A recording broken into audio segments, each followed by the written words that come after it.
guess maybe you should start. So Mike's first reaction is you're like Michael Jackson, Blahsquiat, Blackson Pollock. Today. It's Halloween, so I wore my Thriller jacket. And I'm dressed as one of the side characters on Breaking Bad, like one of Jesse's friends. So, You're the guy that sold the painting in Brussels, which is why we're here together right now. So Sure. like, there's no point. You don't have to minimize yourself just because, you know, the hat keeps your head warm. It's okay. That's true. Thanks for making this old white guy feel better. All right, appreciate it. So we've been painting a lot. A whole lot. A whole lot. And I laugh because like all the foreheads people that come through are like, you guys worked a lot. And we did. And yeah, I guess we'll intersperse some of this with like actual pictures of some of this, but we're staring at what I see as a self-portrait. It's almost like, to me, right? It's a bunch of things that are parts of how I got here, right? So like, even starting from the middle left with like the Hunter baseball jersey that I reimagined, like that's the reason that I transferred in 6th grade. I wanted to play baseball in 7th and 8th grade, and Hunter wouldn't let me do that. So I had a, you know, blank baseball jersey from the powder blue era, because I just love the throwback era, powder blue V-neck jersey that I turned into my imaginary middle school baseball jersey that I never got to wear. It was just like a thing that turned into, I had it.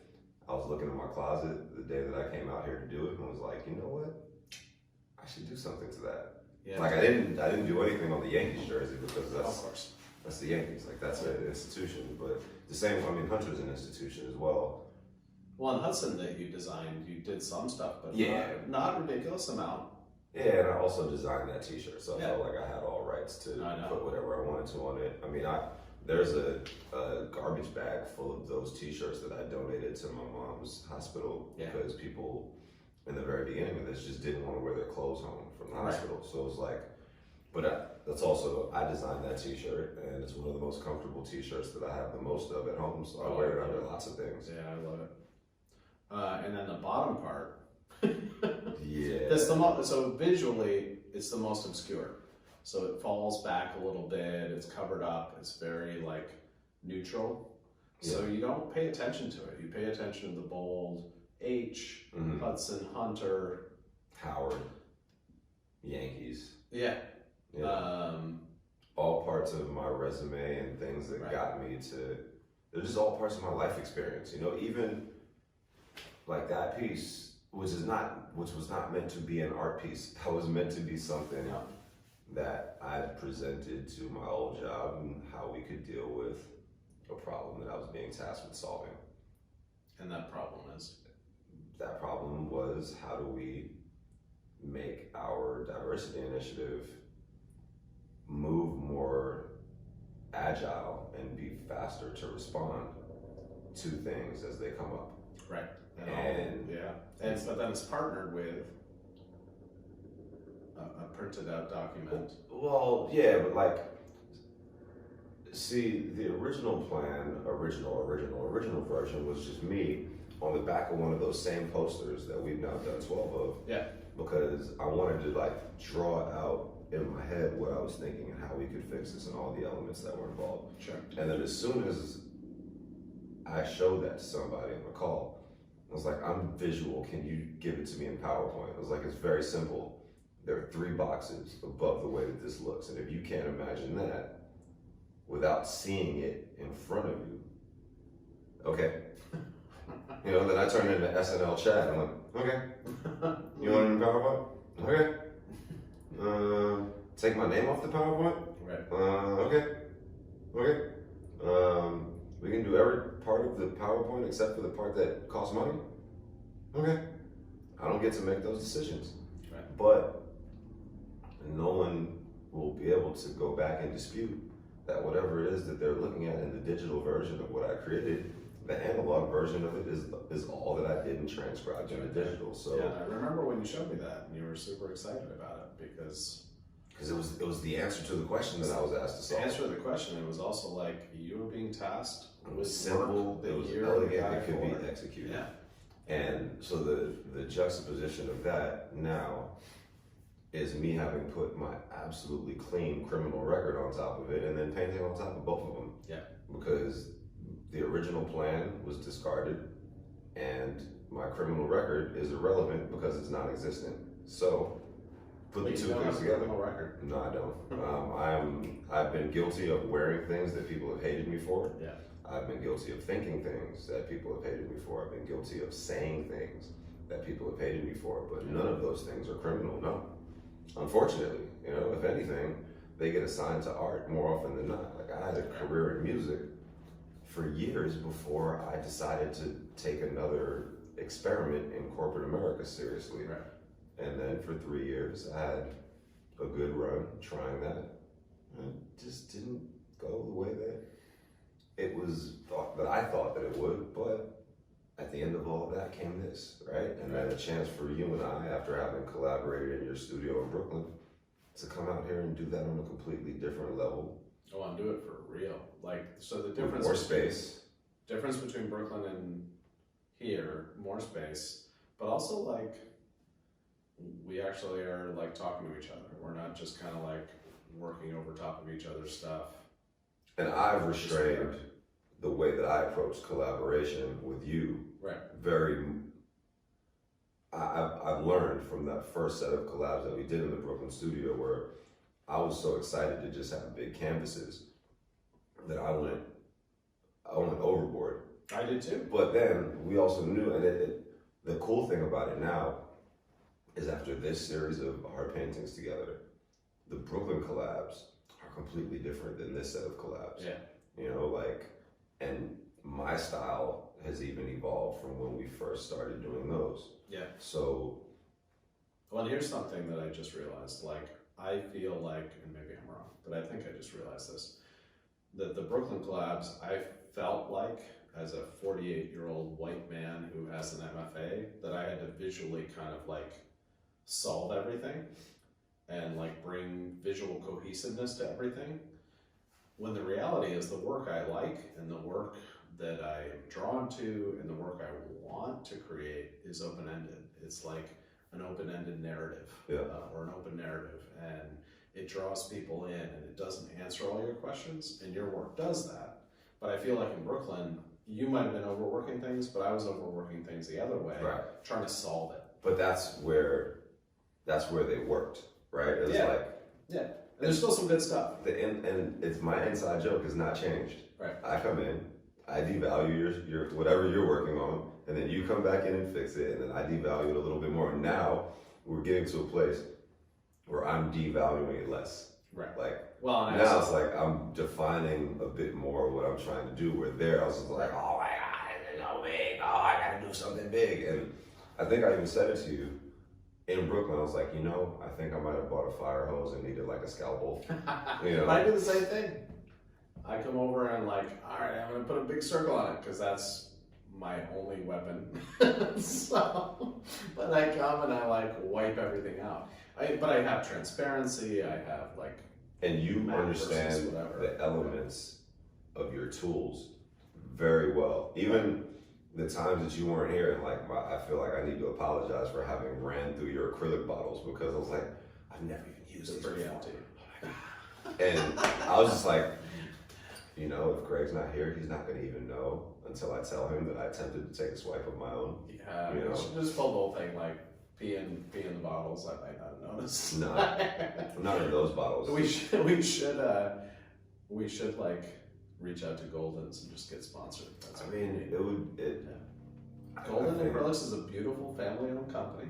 It's awesome. I'm sure that, and their products have been great, and I've been loving experimenting with them. I mean, but like with paint as well, like, you know, I got a box of 60 cans for $300. Yeah. And that gets mixed in with everything else that everybody else brings in every other bottle or can of paint that I had just sitting at home without anything to do with it. So then I bought all those things here. And instead of painting on the terrace, now there's, you know, actual space to do things, and that's awesome. Right. Well, and this time is coming to an end though, so like now it's what's next. But I also like how you are working like crazy through your sketchbook and like doing smaller pieces and working the posters. The posters are brilliant. Yeah, it's I think, right, like, and you and I had this conversation about the two ranges of things that are moving like crazy, right? I'm like, yeah, I definitely want to aim for the higher range, but that doesn't mean that I can't also have things to sell at the top of the lower range, right? And so, like, then perhaps having something that's worth the top of the lower range gets the interest of the people that want something that's at the bottom of the higher range. Yeah. All good to me, because that's just introducing the art to people, right? One, it's allowing it to like, because when you start, I mean, I get embarrassed by selling for some of what I'm selling for because I don't come from that. So I want art to be available to people, which is not why I sketch, but it's why I give my sketches. Yeah, and you do. I mean, Yeah. that's the funny thing. Like, you do it, and people love it because they're like, "Oh, well, you drew me. Yeah. Why would you be drawing me?" Right? Where I'm like, there was one day I was coming down. I was like, "Let me try to pull a Greg on the train." And I pulled a page out of my sketchbook, and it was like a tag or something. They're like, "No, I don't want it. I don't want it." Like, oh, okay. Okay. Well, it's I can't draw you, so. But it's also like a mix. I mean, I've had people like freaked out, usually fine after they see it's them and they're super excited, but you never know. I drew a guy on the way down today that I spent 5 stops drawing. And young kid started with his sneakers. He had the most beautiful like Nike kind of sneakers and resting against the pole. So And I I handed it to know him. No worries. for months. It's allergy season. But I handed it to him, and it's the first time I saw him smile. It's the first time I saw his face because he had like hood pulled over and trying to be by himself. Yeah. Anyway, so the stuff we're doing, the last thing, stuff we're doing. Again, I use my simple tools. I personally think like we're both reacting to like our experiences, our memories, who we are, and this moment, but clearly those reactions are going to be different. Our visual language is different. And then in the end, it's kind of beautiful that the conflict, I think, is kind of beautiful. And sometimes we actually like listen to each other and hear each other too. So the dialogue, it's a record of the dialogue. I mean, to me, and I think that it's completely fair to say that everyone's set of circumstances in 2020 is varied, right? Yeah. Like no one is really completely going through the same exact thing unless you're going through that thing with somebody, right? But what I think the disconnect or the connect for most people in terms of connection interpersonally has been is, do I care about what you're going through and do you care about what I'm going through, right? And a lot of people have chosen that in order for them to survive this, they can't care about what anybody else is dealing with. That's a decision. It's not necessarily the decision that I've made. I don't think it's the decision that you've made either. So then, you'd be finding another way to make money other than, teaching kids on the Upper West Side about what it is that you love. Right. For me, my prior occupation was taken off the table for me. So I had to dive head first into things that I love. Yeah. As opposed to getting paid directly for them, I have to create the opportunity to get paid for them based on how much work I've put in. Right. So even that dichotomy, I think, is an interesting one, but it shows itself all over the place in the things that we've done, and even just things that I did that without having your bottles of paint or access to brushes or access to the shed back there for things that I would have never played. An easel, not something I'd ever played with before in my life. Yeah. And I don't even think about it because I never use it. So Never. And then to think, I had somebody who's been in my life for a while say something crazy about an Instagram post where I called myself Young Easel. And I was like, but I found an easel in the shed. Yeah. And I haven't been using an easel for a long time, so if I call myself Young Easel, because the amount of I'm a youth as it relates to painting on an easel. Right. What's so bad about that? Not bad at all. if I call myself Black Symbolic as a alliteration level joke, right? Yeah. Because I'm around people like you and Mona Mayhem from the Poetry Brothel, who employ literary devices basically at events. Yeah. Like, what's wrong with that, right? If I went and started drizzling paint on canvases a la Jackson Pollock, right, and I'm Black Symbolic, right, somebody should smile at that. Yeah. Well, and I do too. I mean, I look around and you have like, you play with words beautifully. I do it sometimes in the titles, and I love wordplay, and it goes back to like, there's a rich history that I don't even think you have any idea about, which is awesome, of like the Dada artists who like loved words that had multiple meanings or phrases that like could be interpreted different ways, and you do that, like let go of unreasonable doubt. Double underlined, doubt underlined. We noticed early on the circle, I accidentally, like not even intending, like have this like cross shape in my circle, and you do that with a lot of the O's and zeros. Yeah. We have Con Edison up here, but it's split up like con in parentheses, edit, sun. Like all these things. Yeah, it's funny, like so coming down to FDR, right, you passed the big Con Edison power plant. Yeah. And I was like, man, how interesting is that? The combination of these two words, like con, as in pro versus con, yeah. and then Edison being like a location of my old company. Yeah. But see, I went to public school, so I immediately think Con Air.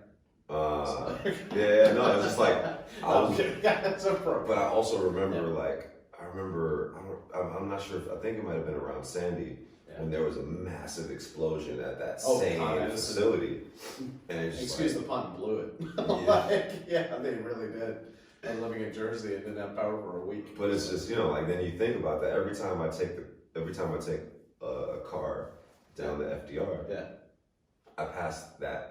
So then I come in here and I'm like, oh yeah, I just saw Con Edison. Right. But then there are other elements to it that have to do with the particular situation that happened with a particular person that happens to work in that location for my old company. Okay. So it was like a double entendre meaning for me. It was like, yes, there's the part of it that's a power plant on the FDR, but then there's the other part of it that speaks to this thing for me. So when I come in here, and that's why Con Edison, like the two words are set on that half of the cabinets. Then on the other half, it's like, but why? Right? Those are the questions that are like specifically for that person. Lies or likes on whose behalf? Lies on whose behalf. Nice. Because I just wonder what did that come from? Right. When you go from saying we should be on the same page to then being asked if you're on the same page and the answer is absolutely not, then what shifted? What changed? Right. I've never gotten an answer to that question, and I may never. Right. And it's okay. But I can ask the question to myself and then put it in paint. That question may never reach that person, but having thought about it, having explored it, and having created a piece of artistic expression as a result of it, will get that off of my brain in a way that will let me move on to something else. And breathe, which is the biggest thing I've talked about coming out here is just being able to breathe. It's important. Yeah. So I guess this was far longer than the minute that you wanted to record. I think this is probably the wrapping up. Okay. So hopefully lots of edits and cool videos interspersed. And that's Greg. I'm Dave. That's Dave. This is a Gorilla Jacket. He's dressed for Halloween. I'm dressed for. I mean, if you need meth, I'm the guy. So, my friend Jesse. I know nothing about that. Nothing about it. I'm the team. No parts. I was just kidding. It's Halloween. All right. Yeah. Bye.